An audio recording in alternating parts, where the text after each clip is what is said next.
මේකෙන් තමයි අපි ලෝහ, ඒ වගේම ජෙම්, ඒ වගේම වතුරත් බලන්න පුළුවන්. ළඟම තියෙන තැන කොතනද කියලා. කොච්චර ගැඹුරින්ද තියෙනවා කියලා හොයාගන්න පුළුවන්. හරිද? ඒතර මේ ලෝහ යටතේ රත්තරන් උනත් හොයාගන්න පුළුවන්. ඒකට අපි මුලින්ම කරන්න ඕනේ මේක ඕන තරම් ගෙනියන කිසි පහසුනේ.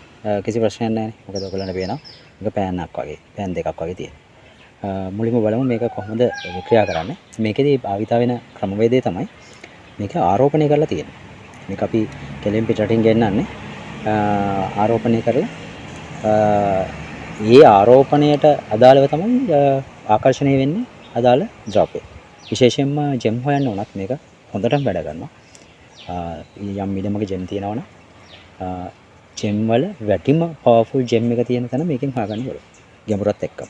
අපි බලමු කොහොමද මේක දී කරගන්නේ. මෙන්න මෙහෙම දී කරගත්තා. මෙතනින් යවුවා. මේක අංශ 90ක් වෙන නමා ගන්න. මෙන්න. ඊට පස්සේ මේකත් දී කරලා එහෙම යවුවා. අංශ 90ක් වෙන්න නමා ගන්න. මෙන්න මේ. හරි. මේකත් අංශ 90ක් වෙන්න නමා ගත්තා. ඊට පස්සේ මෙන්න මේ විදිහට තියාගන්න මේ අත් දෙක මුකුත් කරන්න යන්න එපා. එක පැත්තට බර කරන්න යන්න. ඔයා මුලින්ම ආරම්භයේදී මේ දෙක සමාන්තරව තියාගන්න try කරන්න. මේ දෙක අතර පරතරය. ඊට පස්සේ ඔයා එක දිශාවකට යන්න. අත මුකුත් හොල්ලන්න එපා. ඔහොම යනකොට හරි. දැන් ඔන්න මේක හැරෙනවා. අදාළ අවශ්‍ය දේ තියෙන පැත්තට. අපි එහෙම යනකොට මේ හැරෙන පැත්තට යමු වෙන විදිහට යන්න. හරි.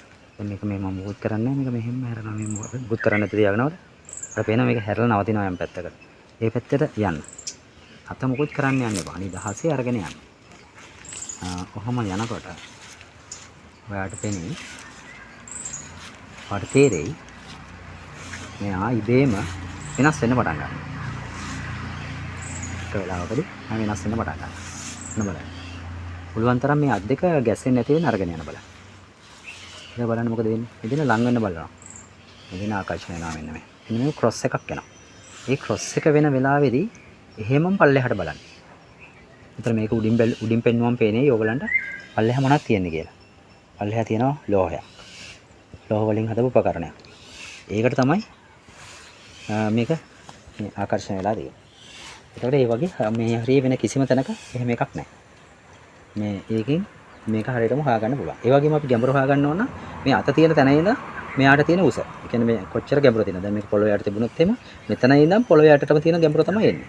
ඒක හොයාගන්න ඕන මුලින්ම මේ අදාළ තියෙන ඔබ්ජෙක්ට් එක තියෙන තැනට ඇවිල්ලා අපෝ මේ ඇඟිලි දෙක තියලා මේ දෙක සමාන්තරව තියාගෙන අපෝ සාමාන්‍ය විදිහට ගන්න.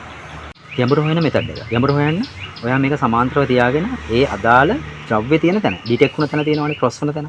අන්න එතන මෙහෙම තියාගෙන මුලින්ම සමාන්තරව තියාගන්න මෙයාව පාවිච්චි කරන්න පොඩ්ඩක් එහාට මෙහාට කරලා ඊට පස්සේ ඇඟිලි දෙක අයින් කරන්න. අත හොලවන්න නැතුව හරිම හිමින් යන්න ඕනේ එකම දිශාවකට.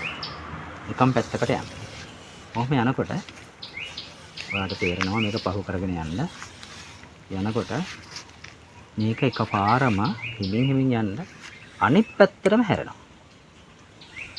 අන්න එතකොට ඔයා අර කලින් පටන් ගන්න තැන ඉඳන් මෙතනට ආපු දුර ප්‍රමාණය තමයි මෙතන ඉඳන් මෙන්න මෙතන මට්ටමේ ඉඳන් මේ වස්තුවට තියෙන දුර ප්‍රමාණය. උදේ මේ පොඩි ප්‍රමාණයකින් හැරුණේ අඩි 3ක් විතර තමයි මෙතන පල්ලෙහාට තිබුණේ. ඒ තමයි හැරෙන ප්‍රමාණය. එතකොට අපි මේ අඩි 3 අයින් කරලා මේක පොළවේ යට කොච්චරද කියලා බලන්න. මේ දෙක අඩු කරලා ගත්තා නම් අපි තුමා අඩි 10ක් ආව කියලා අඩි 3ක් අයින් කරාම අඩි 7ක් වගේ තමයි ගැඹුරින් තමයි මේ අදාළ ද්‍රව්‍ය තියෙන්නේ. අපි තුමු ජෙම් එකක් කියලා. ඒතර මේ හරිය තියෙන පවර්ෆුල්ම ජෙම් එක තමයි මේ වගේ වැඩි. ඒතර මේක මාර පවර්ෆුල්. හරියටම වැඩ කරනවා. හරියටම ගැඹුරු හොයන්න පුළුවන්. මාර සාර්ථකයි. ඊටාම සාර්ථක අඩුම විදිහට ගන්න තියෙන හොඳම එකක් තමයි මේක. කිසිම ප්‍රශ්නයක් නැතුව ඕන තැනක ගෙනියන්න පුළුවන්. ඕන වෙලාවක මෙහෙම හරව ගන්න පුළුවන්. මේක විශේෂිතවම ආරෝපණය කරලා තියෙන්නේ. හැබැයි මේක තියන්න එපා කාන්දන් ආසන්නේ. ඊට පස්සේ ඒ වගේම කරන්ට් එක ගෙනියන වයර් ආසන්නේ තියාගැනීමේ බලකින්න පුළුවන් තරම් ඒවෙන් ඈත් කරලා තියන්න. එතකොට මේකේ ආරෝපණය